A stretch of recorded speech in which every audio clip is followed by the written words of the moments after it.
네, 여러분 안녕하십니까? 네, 여러분 또 뵙게 됐습니다. 자, 이의용입니다. 오늘은 세 번째이죠. 세 번째는 리더십과 팔로우십이라는 것에 대해서 한번 살펴보도록 하겠습니다. 여러분 지금 어떤 얼굴을 가지고 계신가요? 왼쪽의 얼굴, 오른쪽의 얼굴. 지금 뭘 하고 계신지 궁금하네요. 우리가 온라인으로 지금 만나기 때문에 뭘 하고 계신지 제가 알 수가 없어서 혹시 왼쪽에 찡그리고 계신 인상으로 지금 계시다면 저 오른쪽 같이 좀 펴시고 밝게 수업에 임하시면 굉장히 좋을 것 같아요. 자, 세상을 어떻게 보느냐에 따라서 세상은 달라져 보이죠.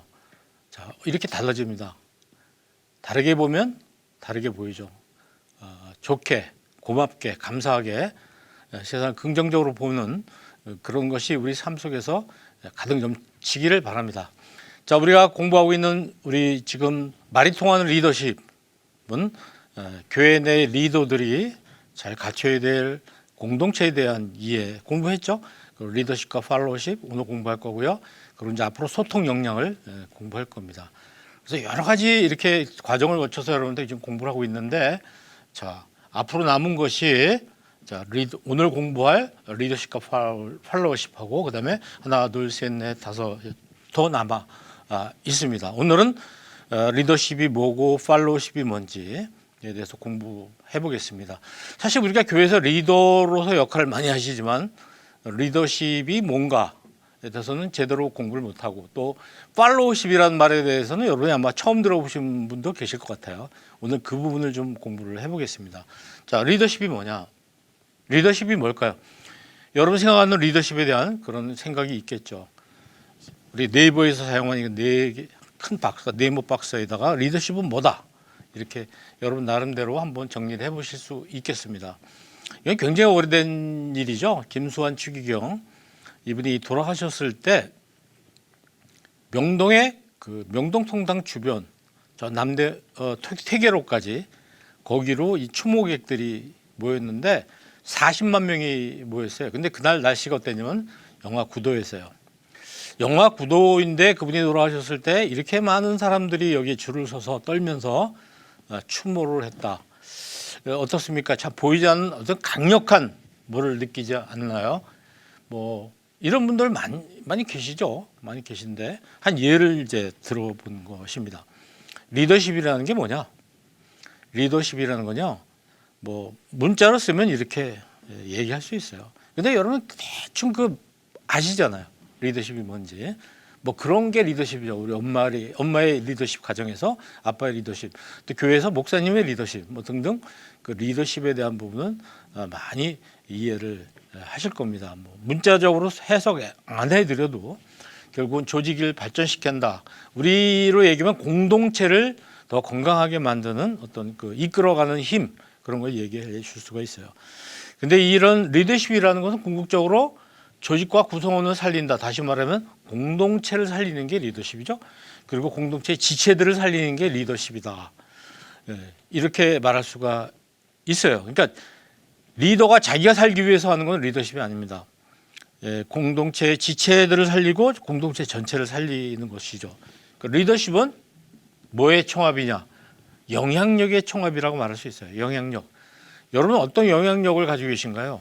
우리의 그 영향력이라는 것이 결국은 다 모여지면 그 리더십이라고 볼 수가 있어요. 예를 들어서 지금 제가 여러분들에게 강의를 하고 있는데 제가 여러분한테 영향력을 미치고 있다면 비록 온라인 강의지만 그건 바로 리더십이라고 할 수가 있습니다. 그런 걸 리더십이라고 그러는 거죠.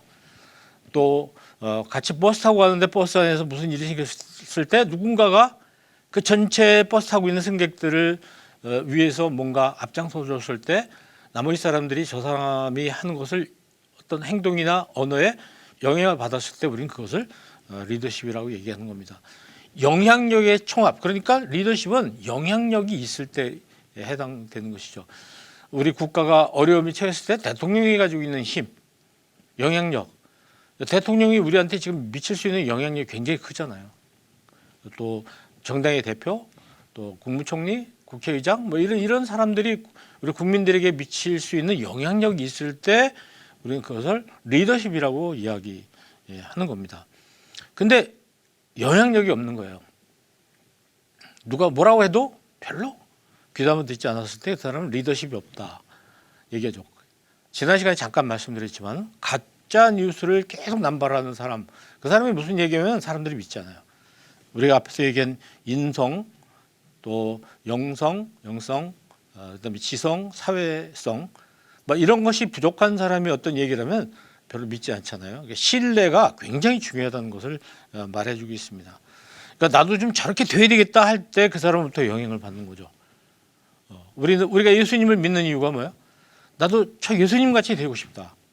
그랬을 때 예수님은 나의 리더가 되시는 거죠. 영향력이 있을 때. 근데 다른 사람인데 그 사람 난 저 사람 같이 되고 싶지 않아 했을 때는 영향력이 없는 겁니다. 나한테. 물론 긍정적인 영향력을 여기서 얘기하는 거죠. 나쁜 영향력은 리더십이라고 볼 수가 없고, 또는 야, 나 저 사람 만나고 싶다. 얘기 좀 나눠보고 싶다. 그랬을 때 그 사람은 나의 리더가 되는 겁니다. 청소년들이 그 연예인들이 막 나와서 공연할 때 막 그 아시죠? 막 오빠 하면서 막 그 환호성 지르고 그런 거 보면 그 아이들에게는 그분들이 바로 리더가 되는 거죠. 그 연예인들이. 지금 교장 선생님들이 앞으로 교통질서를 잘 지켜라. 횡단보도 건널 때 손 들고 가라. 안 지킵니다. 글쎄요. 교회 목사님이나 장로님들이 하셔도 별로 귀담아 듣지 않을 거예요. 그러나 유재석이라든지 BTS 이런 사람들이 얘기하면요, 그대로 하거든요. 따로 하잖아요. 이런 게 뭐예요? 영향력이죠. 리더십이라고 보는 거죠. 또 나도 저 사람의 영향을 받고 싶다. 저 사람이 하자는 대로 하면 나도 잘 될 것 같다. 저 사람 같이 될 것 같다. 참 좋은 얘기를 듣고 싶고 저 사람의 말을 좀 듣고 싶다 했을 때 우리는 그걸 리더십이라고 이야기를 하는 겁니다. 여러분 이제 교회 리더이신데 그런 리더십을 가지고 계신가요? 또 우리 교회의 장로님이나 목사님들, 교인들이 나도 저 목사님처럼 장로님 같이 되어야 되겠다. 나 장로님 만나서 좀 영향을 받고 싶다. 목사님 영향을 받고 싶다. 그런 게 있을 때 그 리더십이라고 그러는 겁니다. 그런데 이런 것이 하나도 없다. 그 리더십이 아니죠. 우리가 이제 선거를 지금 뭐 눈앞에 두고 있고 또 선거를 하고 있고 이제 그런 상황인데 국회의원을 뽑는다. 나 저렇게 되고 싶다 하는 사람 뽑으셔야 되죠. 나 저 사람 만나고 싶다. 나 저 사람의 영향을 받고 싶다. 이런 사람을 리더로 세워줘야지 그분들이 하는 게 우리 여러분 자신에게도 영향을 주고 우리 사회에 큰 영향을 주잖아요. 그런데 저 사람 우리 편이다. 그러니까 찍어도 별로 도움이 안 되는 그런 상황이 되는 거죠. 리더십에 대해서 우리가 참 바로 이해를 할 필요가 있습니다. 제가 해외 나가서 본 장면인데요. 지도자를 잘 만나야죠. 리더를 잘못 만나면 이 강아지들도 개들도 이렇게 거지가 되는 거죠. 거지 리더를 만나면 거지가 되는 거예요. 제가 보니까 이런 이유가 있더라고요. 이 나라에서는 그 개를 기르면 개의 양육비가 정부로부터 보조금이 나오는데 그 보조금을 사가지고 먹고 사는 거예요, 이 사람이. 그러니까 돈이 모자라니까 개 끌고 나가서 같이 또 구걸을 하는 겁니다. 이렇게 살고 있는 그 리더인데요. 정말 리더를 잘 만나야 되겠죠. 재밌어서 제가 사진 한번 올려본 건데 기도하는 리더를 만나면 이런 개도 기도하는 개가 될 수 있지 않겠나 이런 생각도 한번 해봅니다. 그러니까 누구를 내가 리더로 모시느냐 또 내가 어떤 리더가 되느냐에 따라서 나를 추종하는 사람, 이 사람은 우리가 팔로워라고 얘기를 하거든요. 팔로워의 여러 가지가 바뀌어요. 삶의 내용이 바뀐다고 볼 수 있어요. 근데 여기서 중요한 것은 리더십의 원천이 뭐냐, 그러니까 리더십이 어디서 나오느냐는 거죠. 어디에서 비롯되는 것이냐, 이제 그걸 우리가 좀 살펴볼 텐데요. 리더십은 어디서 시작되느냐? 리더십은 영향력이라고 그랬습니다. 영향력이라는 건 파워죠. 파워. 다른 사람한테 미치는 영향력. 이건 어디서 나오느냐면 두 가지입니다. 하나는 합법적으로 이렇게 권력이 주어지는 거예요. 그러니까 대통령에게 주어지는 권력이 있고 판사, 검사에게 주어지는 권력이 있고, 그렇죠? 그래서 이런 합법적인 권력, 또 보상적 권력, 이걸 하면은 내가 너에게 뭐를 줄 수 있다 할 때 그때 그 사람은 리더가 되죠. 리더의 힘을, 이 일을 하면 내가 월급을 주겠다. 그런 보상적 권력이라고 얘기를 하는 거죠. 또 강압적 권력은 내가 하라는 대로 안 하면 넌 잡아간다. 검찰이라든지 이런 사람들이 가지고 있는 이 강압적 권력이라는 게 있습니다. 네. 그런가 하면요. 이런 거 하나도 없는데 그분은 뭐 장인인 거예요, 장인. 어떤 그 공예품을 만드는데 정말 특별한 기술이 있는 거죠. 아무도 따라갈 수 없는. 그러니까 그 밑에 막 문화생들이 많이 모여요. 또 훌륭한 글을 쓰는 분이에요, 작가. 그러니까 문학도들이 그분 밑에 줄을 서고 그분한테 영향을 받으려고 노력을 하는 거죠. 이거 전문적 권력이라고 그럽니다. 준거적 권력이라는 게 또 뭐죠? 준거적이라는 것은 역시 마찬가지예요. 하나의 모델이 되는 거예요, 모델. 나도 저 사람이 되어야 되겠다 하는 경우가 있는 것이죠. 그러니까 왼쪽과 오른쪽의 이 두 가지 권력이 어떻게 다른가 한번 생각해 보십시오. 요거는 바깥으로부터 주어진 거예요. 그러니까 법이 보장해 주는 거죠. 사법고시 합격하면 검사가 되는 거죠. 사법고시 합격했기 때문에 판사가 되는 것이죠. 이 합법적으로 또 국민투표에 의해서 당선이 됐기 때문에 국회의원 또는 대통령이 되는 거거든요. 이건 주어진 힘이라는 겁니다. 바깥에서 주어졌다. 나한테. 그러니까 목사님 같은 경우는 역시 또 장로님 같은 경우는 주어진 거죠. 그러니까 목사로서 할 수 있는 고난, 권력 이런 게 있습니다. 교인을 세례를 준다든지 뭐 등등의 이런 것은 목사님만 할 수 있는 거죠. 이거 권력이거든요. 바깥으로부터 주어진 힘.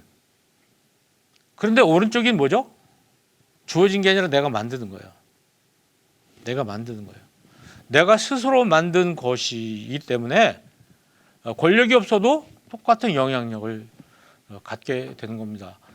아까 어느 한 분을 제가 예를 들었습니다만 또 우리 기독교계에도 한경진 목사님이라든지 이런 훌륭한 분들은요. 오른쪽이 굉장히 강한 분들이죠. 오른쪽에. 사람들이 알아서 그분을 존경하고. 그래서 주어진 힘과 만든 힘 두 가지가 이게 합쳐졌을 때 강력한 영향력을 갖는 겁니다. 그런데 주어진 힘은 있는데 만든 힘이 없다든지 그러게 되면 문제가 되죠. 근데 만든 힘은 있는데 주어진 힘은 없다. 어떻게 생각하십니까? 그때도 좋은 거예요. 그래서 이걸 가지고 그래프를 만들어 보면 이런 상황이 나오죠. 1번 같은 경우는 뭐 주어진 힘도 있지만 예를 들면 뭐 어떤 법적으로 이렇게 인정을 받은 어떤 아까 우리 목사님이라든지 이거 신분이 다르니까요. 국회의원이라든지 대통령이라든지 뭐 이런 분들 판사, 검사 이런 분들은 주어진 힘이 있는 거 아니에요. 주어진 힘이 있는데 그분들이 스스로도 굉장히 훌륭한 인격과 인품을 가지고 있고 지난 시간에 말씀드린 대로 영성과 지성과 그죠 인성과 또 사회성을 갖추고 있는 훌륭한 분이다. 그랬을 때 1번에 속하는 거죠. 4번은 주어진 힘도 없고 본인이 가지고 있는 어떤 영향이 전혀 없는 경우. 이런 게 4번이니까 뭐 4번까지 굉장히 우리가 예외를 볼 수밖에 없는데 3번과 2번이 굉장히 중요하죠. 2번의 경우는 어떤가요? 주어진 힘은 없는데 자기가 만든 힘이 굉장한 거예요. 그러니까 무슨 직책이 없어요. 직책은 없는데 사회적으로 그분을 원로로 떠받들고 그분을 존경하고 그러는 거죠. 이런 분들이 많아요. 훌륭한 인품을 가지고 있다든지 뭐 BTS라든지 또 손흥민이라든지 이런 사람들은 굉장히 사람들이 존경하잖아요. 좋아하죠. 그러니까 2번도 좋은 거예요. 또 문제는 3번이거든요. 주어진 힘은 있는데 주어진 권력은 있는데 자기가 만든 게 아무것도 없는 거예요. 자기가 만드는 것이 하나도 없어요. 그러니까 뭐 어떤 직책에 의해서 검사도 됐고 그랬는데 검사인데 정말 존경받을 구석이 요만큼도 없다든가 국회의원인데 존경받을 부분이 하나도 없다든가 뭐 이번에도 보면 막말하고 국민들에게 많은 아픔을 주는 그런 행동을 하고 뭐 이런 사람도 있잖아요. 이런 사람들은 직책은 있는데 권력도 있고 그 사람이 이렇게 행사할 수 있는 힘을 가지고 있지만 그 사람이 자기 스스로 만든 게 아무것도 없어요. 근데 이런 경우는 어떻습니까? 저기 자리에서 자리를 그만두면 주어진 권력을 놓치게 되면 그다음에 아무것도 아닌 게 되는 거예요. 정말 아무것도 아닌 게 되는 거죠. 옛날에 우리나라의 그 역대 대통령들 중에서 뭐 최근에 전두환 씨 같은 사람 대통령으로서 막강한 권력을 휘둘렀지만 그 자리에서 물러난 다음에 그분이 가지고 있는 인품 같은 것들이 없기 때문에 지금 굉장히 비참하잖아요. 그런 사람들이 많죠. 권력에서 물러났는데 자기가 권력에 있을 때하고 비교할 수 없을 정도로 비참해지는 거. 사람들이 그 사람을 경멸하는 그런 경우가 굉장히 많이 있어요. 근데 어떤 분들을 보면 권력에 있을 때도 공정하게 권력을 행사하고 물러난 다음에도 존경을 받습니다. 인품에 대해서 또 그 사람의 능력에 대해서 전문성에 대해서 인정. 그런 분들 굉장히 많이 있어요. 또 그런 분들이 많아야 되고요. 그래서 이 두 가지가 잘 되건 1번이나 2번이 돼야지 되는데 근본은 뭐냐면 내가 만든 힘이라는 거죠. 리더십에서 영향력이라는 것은 내가 만든 힘입니다. 남이 주어줘서 완장을 채워줘서 여러분 그 소설 영화 완장 보셨죠? 갑자기 완장 차고서 다니면서 이 권력을 행사하는 사람인데 어느 날 완장을 떼면서부터 비참해지잖아요. 그러니까 내가 교회에서 집사다, 권사다, 장로다, 뭐 목사다 그런 타이틀을 떼고서도 사람들이 나를 따라주고 나를 도와주고 나를 존경해 줄 것인가 그런 생각을 해보면 참 캄캄해집니다. 그러니까 우리가 지향하는 거는 그거죠. 비록 그런 게 아니어도 사람들부터 존경을 받고 나하고 접속하고 싶어하고 나한테 뭔가 영향을 받고 싶어하는 사람이 많은 그런 사람이 내가 돼야 되지 않겠냐. 그런 사람으로 돼야 진정한 리더가 되는 거예요. 그러니까 당신이 이번에 여전도에 회장 뽑혔으니까 회장하는 동안 내가 당신을 열심히 도와주지만 회장 물러나면 사실 당신 별로 좋아하지 않는다. 이런 경우가 있죠. 그게 3번의 경우라는 거예요. 그러니까 우리가 어떤 직책이나 이런 자리에 올라가기 전에 내가 스스로 사람들로부터 신뢰를 받을 수 있는 그런 것을 내가 만들어 나가야 되는 것이고 그런 걸 기반으로 해서 목사도 되고 장로도 되고 권사도 되고 집사도 되고 그래야 되는데 지금 반대로 되어 있는 경우가 종종 발견되고 있는 게 큰 문제죠. 딜 하트라는 사람이 리더십에 대해서 굉장히 중요한 이야기를 해줬어요. 리더십이 뭐냐?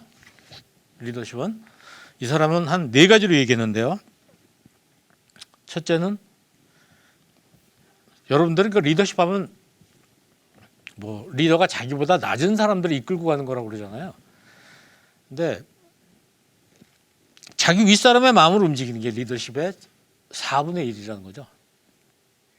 정말 리더십 있는 사람은요, 자기 윗사람을 변화시켜 줄 수 있어요. 네. 이게 굉장히 능력이라는 거예요. 또 있어요. 또 한 20%? 동료들을 변화시킬 수 있는 능력이에요. 20% 정도는 동료. 교회 내에서 어떤 직책을 맡았을 때 제1 여전도회, 제2 여전도회 또는 교육부 뭐 있잖아요.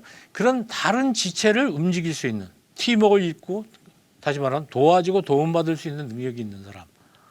이게 리더십이 굉장히 중요한 부분이에요. 세 번째는 뭐죠? 팔로워를 이끌 수 있는 힘. 팔로워라는 것은 여전도 회장이면 여전도의 회원들을 이끌어갈 수 있는 힘. 이건 5%밖에 안 된다는 거죠. 우리는 이게 다인 줄 알잖아요. 근데 사실은 이게 다가 아니라 이런 게 더 중요하다는 거죠. 그래서 윗사람의 마음을 움직일 줄 알아야 되는 거죠.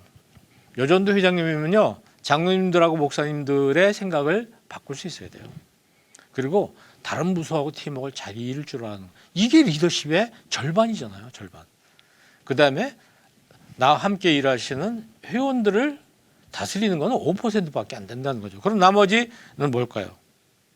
나머지는 뭐를 다스리는 거라고 생각하세요? 이걸 한번 생각해 보십시오. 그럼 뭘까요?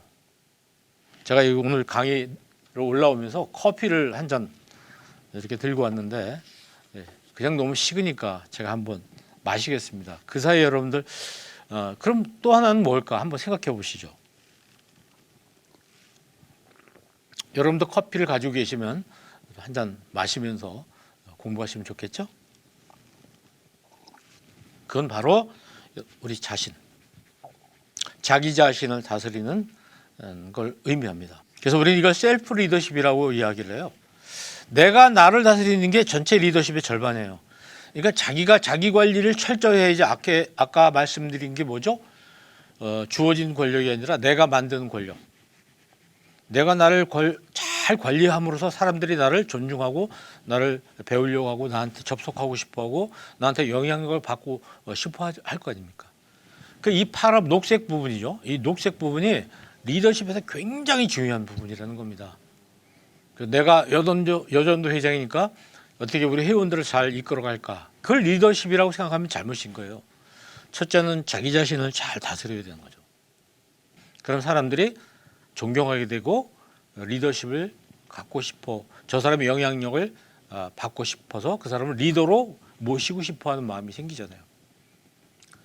이것이 우리가 오늘 공부하는 것 중에서 어쩌면 제일 중요한 건지 모릅니다. 그러나 대부분의 사람은 이 파란 부분, 녹색 부분을 우리가 놓치고 나머지 부분을 생각할 수가 있습니다. 아주 중요한 부분이라고 생각해요.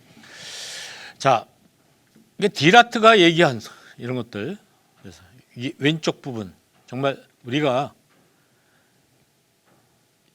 이 오른쪽 부분, 윗사람의 마음을 움직이고 동료와 팀워크를 이루고 아랫사람 다스리는데 꼭 필요한 게 뭐죠? 소통과 관계예요. 그러니까 소통하고 관계를 잘 구사할 수 있는 사람이 리더가 되는 겁니다. 그러니까 리더가 갖춰야 될 중요한 부분은 윗사람, 옆에 사람, 아랫사람. 그렇죠? 아랫사람이 있겠습니까만은 말은 그렇게 하는 건데 윗사람, 자기 리더, 또 동료들, 그리고 팔로워들 자기. 이분들하고 상통, 하통, 옆통. 이게 소통을 잘하는 능력이 리더십에서 절반을 차지한다는 거죠. 그리고 자기 자신을 다스리는 셀프 리더십. 이것이 절반을 차지한다. 이렇게 정리를 하시면 좋겠어요. 이 부분이요. 오늘 아마 이제 끝날 때쯤 돼서 오늘 강의 한 줄 소감 쓰실 텐데 거기에 해당되는 부분일 겁니다. 리더에는 어떤 그 덕목이 필요할 것인가 한번 생각해 보시죠. 자, 여러분은 리더에게 뭐가 필요하다고 생각하세요? 한번 생각해 보시죠. 리더에게 뭐가 필요할까요?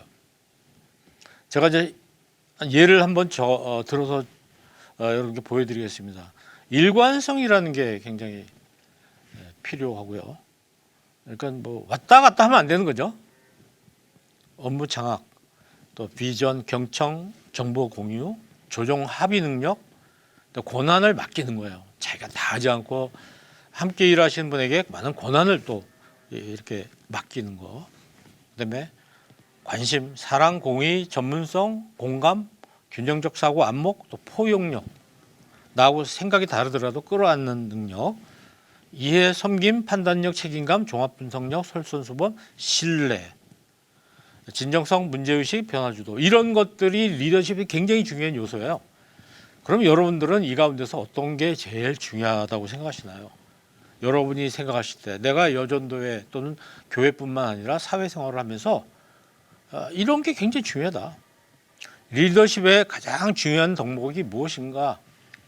뭐 한 가지씩만 여러분의 생각을 오픈 채팅 스마트폰 여시고 그 카카오톡에 보면 말통 리더십이라고 있습니다. 그 카톡방을 찾으셔서 거기에 리더십의 가장 중요한 덕목 나는 뭐라고 생각한다 하는 것을 적으시면 돼요. 하나 적으셔도 좋고 2개 적으셔도 좋고. 그래서 이제 우리가 거기에 다 적어서 올리시면 또 다른 분들이 뭘 올리셨나 이렇게 보면서 함께 공부하는 거죠. 이걸 공유 학습 또는 집단 지성이라고 하는데 매우 중요합니다. 이걸 지금 한번 해보십시오. 생각나시는 대로. 자, 한번 올려보실까요? 잠깐 시간을 드리겠습니다. 그 사이에 저는 이제 커피를 한 잔 하겠습니다.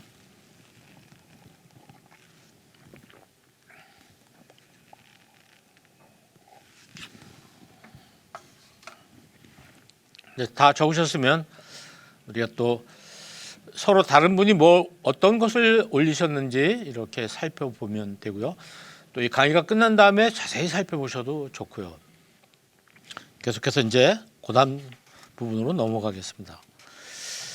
리더십 덕목에 대해서 방금 말씀드렸는데 쿠제스와 포스너라는 학자가 30년 동안 조사를 했어요. 어떤 게 그 리더십에 굉장히 중요한 것이냐. 이번 리더는 정직해야 된다는 거죠. 이번 이제 이런 코로나19 상황 속에서도 지자체장이라든지 또 국가의 지도자들 또 국회의원들 뭐 또 총선을 앞두고 선거에 임하는 사람들의 그래서 우리가 저 사람은 우리 공동체 우리 사회 리더를 뽑을 것이냐 할 때 제일 중요한 게 정직이에요. 그럼 우리가 역대 대통령이나 특히 정치 지도자들을 뽑을 때 정직한 사람을 뽑았냐. 이건 우리 유권자들에게도 굉장히 큰 책임이 있는 것이죠. 자, 그렇지 못한 분들을 많이 뽑았잖아요. 그건 뭐죠? 유권자들 스스로가 리더십에 대해서 잘 모른다는 거예요. 리더 중에서 제일 리더에게 필요한 건 정직성이에요. 속이고 사실대로 얘기하지 않고 이런 사람을 우리가 리더로 세웠다가 어떻게 됐겠습니까? 특히 선견지명. 앞으로 어떻게 될 것이다 하고 5년 후 10년을 내다보면서 오늘을 뭘 해야 되는데 5년 후 10년 후에 어떻게 될 것이 생각하지 않으면서 그냥 오늘 당장 눈앞에 있는 뭐 국민들로부터 인기를 얻는다든지 뭐 그런 거에 영합하는 우리가 임진왜란 같은 것도 그 당시에 보면 관리들이 선견지명이 없었잖아요. 그러니까 그런 상황이 온 것이죠. 또 역량이 있어야죠. 어떤 역량은 소통 역량. 또 동료들을 사기를 진작시키고 국민들을 이렇게 사기 진작시킬 수 있는 이런 것들이 리더에게 필요한 4가지 역량이라는 조사 결과가 나왔습니다. 그래서 아까 정직이라든지 선견지명 이런 것들 또 이런 연결과 세대 간의 소통 문제 동기부여 뭐 이런 것들 그래서 이게 오른쪽에 이 부분이 굉장히 중요한데 이게 바로 오늘 우리가 공부하고 있는 소통 능력이에요. 저는 우리 여전도회에 계신 여러분들이 소통 능력을 많이 기르시라는 거예요. 침묵하고 말하지 않고 남의 말 듣지 않고 이런 분들이 리더가 되면 조직은 굉장히 발전하지 못합니다. 퇴보할 수밖에 없어요. 그러니까 소통을 잘하는 사람, 말이 많은 사람을 의미하는 건 아닙니다.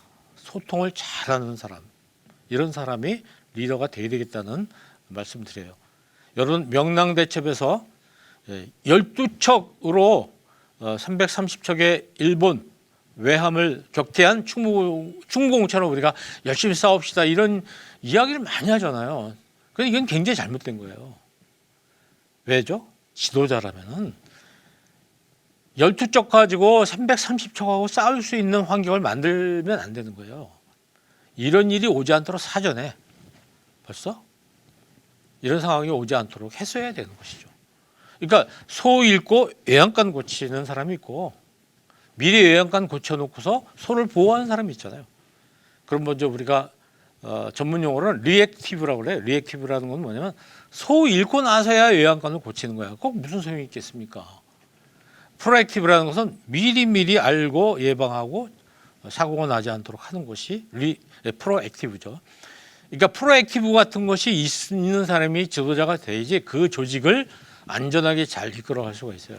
근데 어떤 문제가 올지 앞으로 어떤 상황이 올지 같은 걸 예측하지 못하면 굉장히 어려운 문제가 생기죠. 오늘 우리 교회를 이끌어가는 목사님들이나 당회원들 이런 분들이 좀 프로액티브하지 못해요. 그러니까 우리 여전도에도 한번 얘기를 해보자고요. 여전도회가 프로액티브하지 못해요. 전국적으로 다 마찬가지입니다. 교회마다 마찬가지고 왜냐하면 미리 예측을 할 수 있었잖아요. 젊은 세대가 없어진다는 거. 그 대비를 하지 않는 거예요. 대책을 세우지 않아요. 교회도 마찬가지예요. 장로님들이 너무 연세들이 많으세요.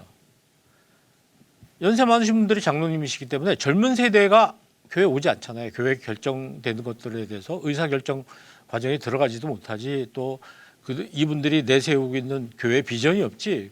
그럼 알았잖아요. 옛날에. 그럼 더 젊은 분들을 빨리 의사결정 구조에 들어가게 하고 꼭 뭐 장로시키지 않더라도 많은 부분을 젊은 장로님이나 권사님, 집사님이나 권사님들이 상의해서 교회 당회로 의견을 낼 수 있게 구조를 만든다든지 이런 것이 필요한데 지금 교회 큰일 났잖아요. 교회 학교는 더 큰일이죠. 교회 학교는 막 없어져요. 그럼 교회 학교가 없어질 거 몰랐나요? 이건 통계 수치로 다 나와 있거든요. 그런데 자기 임기 동안에 터질 문제가 아니니까 계속 미적되다가 지금 이 굉장히 위기를 교회가 맞이하고 있다. 이런 거 보면 선견지명이라는 게 얼마나 중요한가 생각할 수가 있습니다. 이제 리더도 보면요. 리더는 굉장히 다양해요. 리더는 똑똑한 리더가 있고 멍청한 리더가 있다. 이건 굉장히 재미있는 하나의 그 모형인데요. 또 굉장히 부지런한 리더가 있어. 자기가 모든 걸 다 하는 리더가 있고 자기가 하기 싫어서 또는 일부러 부하 직원에게 많은 걸 맡기는 게으른 리더가 있어요. 그럼 이 네 가지 유형이 나오죠. 첫 번째는 뭐죠? 똑똑한데 자기가 다 하지 않아요. 부하 직원에 맡기는 사람이죠. 2번은 뭐죠? 똑똑한데 자기가 다 해요. 3번은 뭐죠? 멍청한데 게을러요. 그러니까 아무것도 안 하는 거죠. 4번은 뭡니까? 네. 굉장히 부지런히 하는데 멍청한데 부지런하게 일하는 거예요. 최악의 상태가 4번이 아닐까 이제 생각을 해봅니다. 서울대학교 이면우 교수는 최악의 리더십은 그 분야에 대해서 무식하다. 굉장히 부지런하다. 소신 있다. 이 세 가지가 합치면은 조직을 말아먹는다. 이제 이런 말을 이분이 하셨어요. 일리가 있다고 봅니다. 그래서 이제 이런 경우에 우리가 이렇게 그림을 보면 여기에 해당되는 분은 똑개라고 하죠. 똑똑하고 게으르니까 똑개형. 여기는 똑똑하고 부지런하니까 똑부형. 자, 여기는 멍청하고 게으르니까 멍개. 여기 멍청하고 부지런하니까 멍부. 그래서 이게 네 가지 유형으로 나오는 겁니다. 똑부는요, 모든 걸 자기가 다 해요. 그러니까 부하 직원이 일할 수 있는 여지가 없어요. 그러니까 이 사람이 계속 발전하잖아요. 똑개는 자기가 다 안 하고 방향만 제시해주고 부하 직원에게 많은 걸 맡기니까 부하 직원이 점점 성장할 수 있다는 면에서는 이 두 가지 중에서는 똑개가 훨씬 더 좋은 겁니다. 여러분이 어떤 가정에서도 그렇고 부모님이 자녀를 키울 때도 너무 똑부가 되면 아이들이 지쳐버리죠. 숨이 탁탁 막혀요. 그런데 똑개 부모님들 많은 걸 맡기면서 해볼 수 있는 기회를 주고 이런 아이들이 잘 성장을 한다는 걸 볼 수가 있습니다. 물론 멍개, 멍부는 이번 얘기할 필요가 없는 존재인 거죠. 여러분은 어떤 리더로 불리고 싶은가요? 이 지금 여기 나와 있는 똑개, 똑부, 멍개, 멍부 중에서 여전도를 회를 맡아서 운영을 한다 했을 때 여러분들이 자기 혼자 모든 걸 다 하려고 하는 똑부형이에요. 근데 이걸 자기가 다 할 수 있지만 해보지 않았던 사람에게 기회를 줘서 해보게 하고 그래서 그 사람도 점차적으로 더 잘할 수 있는 사람으로 성장시키는 거 이게 똑개거든요. 똑개형 리더가 여러분이 되셨으면 좋겠어요. 리더십에 대해서 공부했죠. 이제는 이제 우리가 팔로우십에 대해서 공부하겠습니다. 팔로우십이라는 건 뭐죠? 리더를 따르면서 돕는 구성원들이에요. 직장에서는 과장님 밑에 있는 과원들, 팀원들 이런 사람들을 우리는 팔로워라고 얘기를 하는 거예요. 근데 우리는 팔로워하고 리더는 윗사람이고 팔로워는 아랫사람이라고 얘기하는데 원래 서구 사회에서는 돕는다, 후원한다, 공헌한다 이런 뜻이에요. 그러니까 회장을 도와서 총무가 돕는 것이죠. 그러니까 회장 밑에 총무가 아니에요. 다 똑같은 지체예요. 그런데 돕는 사람이에요. 주로 돕는 걸 많이 하는 사람이고 이 사람은 이끄는 걸 많이 하는 사람이다. 그래서 리더십, 팔로우십을 이야기를 하는 거죠. 그러니까 리더와 팔로우는 평등한 겁니다. 공생하는 거예요. 서로 협력하는 관계라고 볼 수 있어요. 근데 우리는 리더는 윗사람이고 팔로우는 아랫사람이라는 생각을 많이 하고 있습니다. 왜 그럴까요? 우리가 이제 수직적 문화를 가지고 있잖아요. 유교의 사상. 그다음에 군대에서 예를 들어 계급 사회에 훈련을 남자들이 다 받고 나오기 때문에 이런 현상이 생긴 것 같습니다. 팔로우십이죠.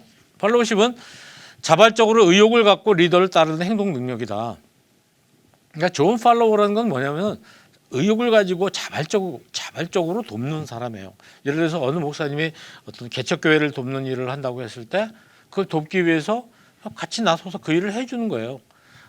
그 조직 공동체의 목적에 부응하기 때문에 협력해서 도와주는 거예요. 교회에서 여러분 목사님 위고 장로님은 아래고 안수 집사는 밑에고 권사는 밑에고 그런 개념이 아니잖아요. 다 평등한 거라는 거 아시죠, 여러분? 다 평등한 거예요. 똑같은 예수님 계시고 우리는 다 똑같은 거예요. 목사, 장로, 집사. 근데 우리는 자꾸 예수님 다음에 목사고 그 다음에 장로고 이런 수직적인 생각을 하니까 이거 문제가 되는 거죠. 절대로 기독교적인 것이 아닙니다. 그래서 팔로우십은 리더십에 못지않은 덕목이고 좋은 리더십은 항상 좋은 팔로우십에서 출발하는 거예요. 이런 팔로우십이 굉장히 충만한 사람이 조직 공동체를 발전시키고자 하는 그런 의욕이 있고 이런 사람들이 결국은 리더가 되는 거죠. 또 책임을 맡아서 앞장서서 많은 영향력을 끼치면서 조직 공동체를 발전시킨다고 이렇게 볼 수가 있어요. 그러니까 우리는 팔로우십을 많이 길러야 돼요. 여기저기에 보면 뭐 리더십 강좌, 리더십 특강, 뭐 리더에 대해서 한국 사회는 엄청나게 강조를 하는데 팔로우십을 가르치는 곳이 없어요. 그러니까 우리나라 사회는 전부가 자기가 리더예요. 뭐 다 자기가 판단하고 자기가 제일 많이 하는 거고 자기가 가장 영향력이 있다고 생각을 하는 사람들로 가득 차 있습니다. 그런데 이 팔로워도 아까 말씀드린 것처럼 리더에서 말씀드린 것 같이 몇 개 스타일이 있어요. 이제 독립적이라는 것은 뭐냐면 자기 생각이 뚜렷하다는 뜻입니다.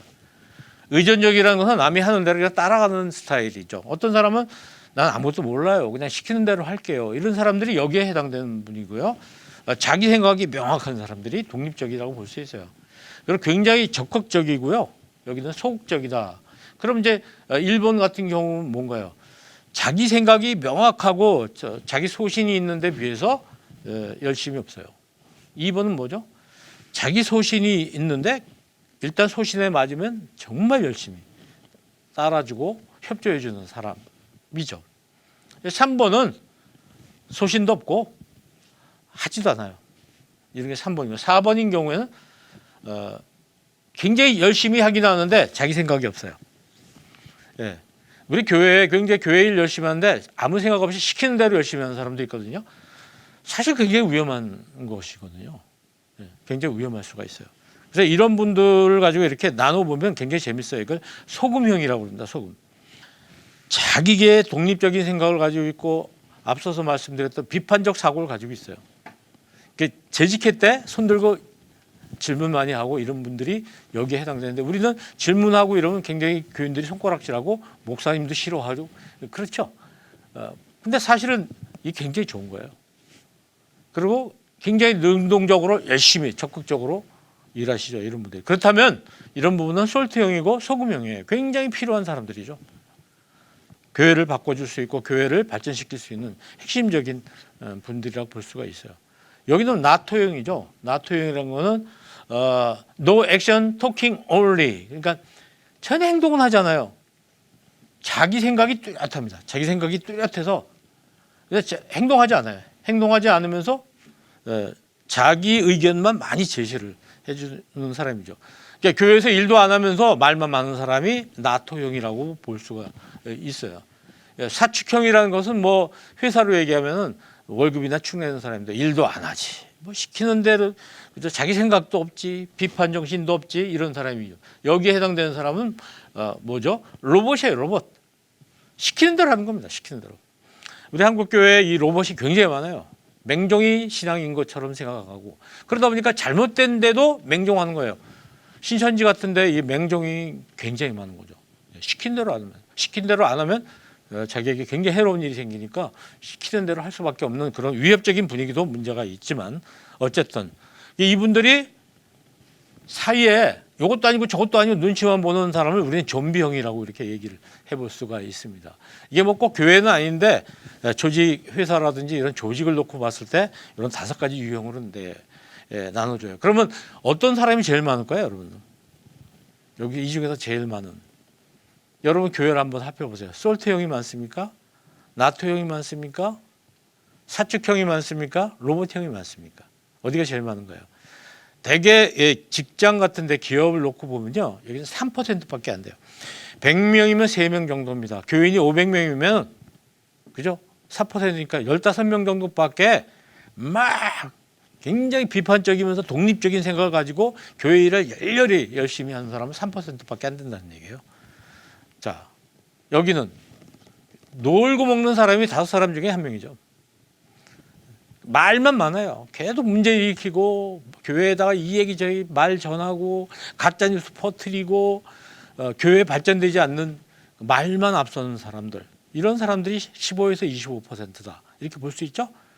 이 사람들은 뭐죠? 5에서 10% 정도, 10사람 중에서 뭐 한 5사람 정도, 이제 100사람 중에 5명, 10사람 중에 1명 정도는 아무것도 하지 않아요. 아무 일도 하지 않고. 근데 사실은 교회에 이런 사람이 더 많을 수도 있어요. 이제 로봇형이 굉장히 많습니다. 시키는 대로 하는 사람이에요. 이 사람들이 30%. 근데 정상적으로 교회가 공동체가 발전하려면 여기가 제일 많아야 돼요. 그런데 뜻밖에도 여기가 제일 많잖아요. 눈치 보는 사람들. 눈치 보는 사람들하고 시키는 대로만 하는 사람들이 얼마나 많습니까? 절반 이상 차지하잖아요. 10사람 중에서 6, 7명이 여기에 해당되는 거예요. 그러니까 교회는 또는 조직, 회사라든가 이런 조직은 이런 사람이 많으면 회사 안 되는 겁니다. 잘 안 되는 겁니다.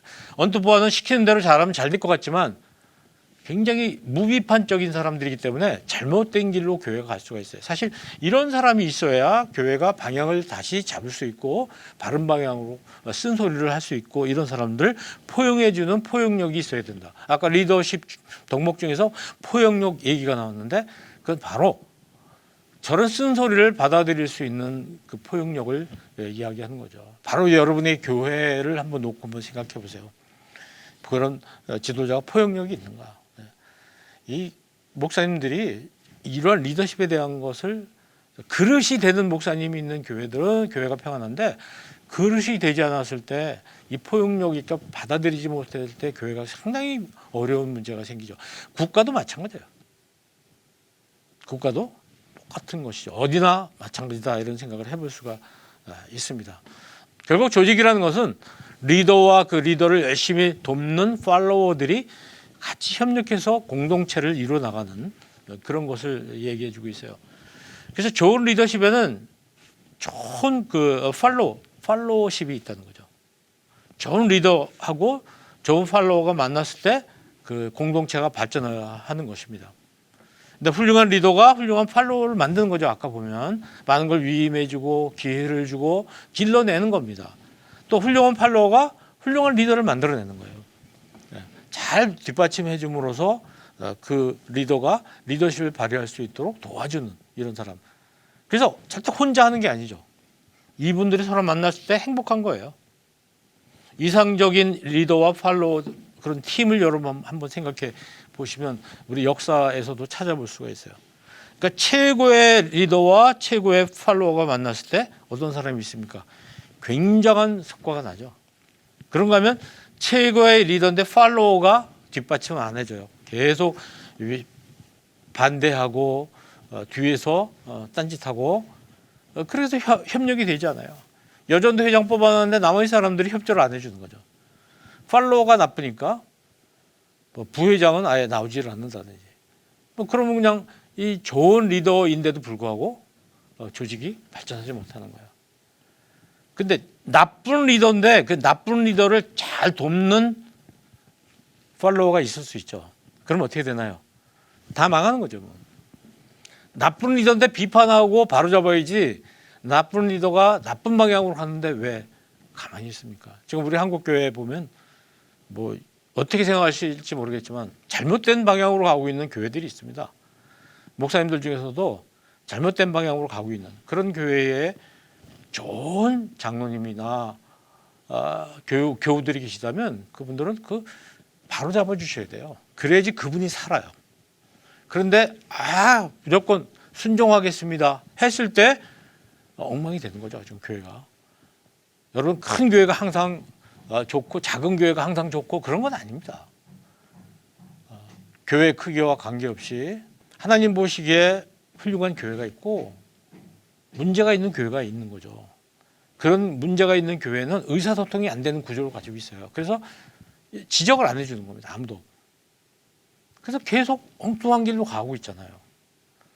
우리 교회 보면 교회 위에 노회가 있고 노회 위에 총회가 있고 또 옆에 신학교가 있고 이런 구조가 뭐냐면 목사가 개인적인 걸 가지고 신앙을 만들어갈 수 없도록 신학적 토대를 만들고 교리적 토대를 가지고 행정 지도를 하면서 교회가 올바른 방향으로 가도록 보호해주는 망이거든요. 하나의 장치거든요. 근데 그런 걸 무시하고 돈이 많다, 교회가 규모가 크다 그래가지고 그 자기가 하는 것이 마치 진리인 것처럼 그렇게 했을 때는 굉장히 문제가 많아요. 정치적으로도 아까 얘기했던 어떤 그 나쁜 정치, 많은 사람을 죽이고 그랬던 그 나쁜 정치 지도자 옆에 누가 있었어요. 그걸 동조하는 아주 비상한 머리에 가지고 있는 나쁜 동조자가 있었거든요. 나쁜 지도자 밑에, 리더 밑에 나쁜 리더, 팔로워가 있으면 죽도 밥도 안 되는 건 최악의 상황이 되는 거겠죠. 여기 제가 이제 몇 가지 사례를 놨는데 아까 그 4칸 안에다 여러분이 한번 적어보시면 좋아요. 유비와 제갈공명, 자 좋았죠. 세종대왕과 장영실 최고의 팀이었잖아요. 대장금에서 이영애와 이면식, 주연과 조연으로서 최고. 그런가 하면 박정희, 김재규, 박정희, 차지철, 전두환, 장세동, 노태우, 박철원, 김영삼, 김현철, 또 김대중, 박지원 뭐 이런 경우는 좀 생각해 볼 부분이 굉장히 많이 있고요. 오바마 대통령에게 있어서 힐러리는 어땠는가? 둘이 그 민주당의 대통령 후보 경선에서 둘이 붙었어요. 그래서 오바마가 됐잖아요. 근데 오바마 대통령이 대통령 되고 나서 힐러리를 자기 정적이었던 힐러리를 국무장관으로 이렇게 임명합니다. 근데 국무장관이 되어서 힐러리가 어땠나요? 철저히 오바마를 리더로 세우고 자기는 세 걸음 뒤에 물러서서 항상 대통령을 보좌하는 팔로우십을 굉장히 잘 보여준 거예요. 그래서 굉장히 많은 사람들이 리더십 연구하는 사람들이 이 힐러리의 팔로우십에 대해서 조명을 하고 있어요. 그런가 하면 제가 잊었습니다만은 어딘가에 지금 충청남도의 금산인가요? 금산의 그 교회 보면 한 집안의 주인과 그 집에서 일하시는 분, 그 두 분이 장로 선거에서 이렇게 됐죠. 이분이 장로가 됐잖아요. 자기 집의 종이 장로가 됐는데 그 주인 아들이죠. 그러니까 주인 아들이 철저하게 섬기잖아요. 그 금산교회 기역자로 된 교회인가? 그 교회 아시죠? 굉장히 유명한 교회입니다.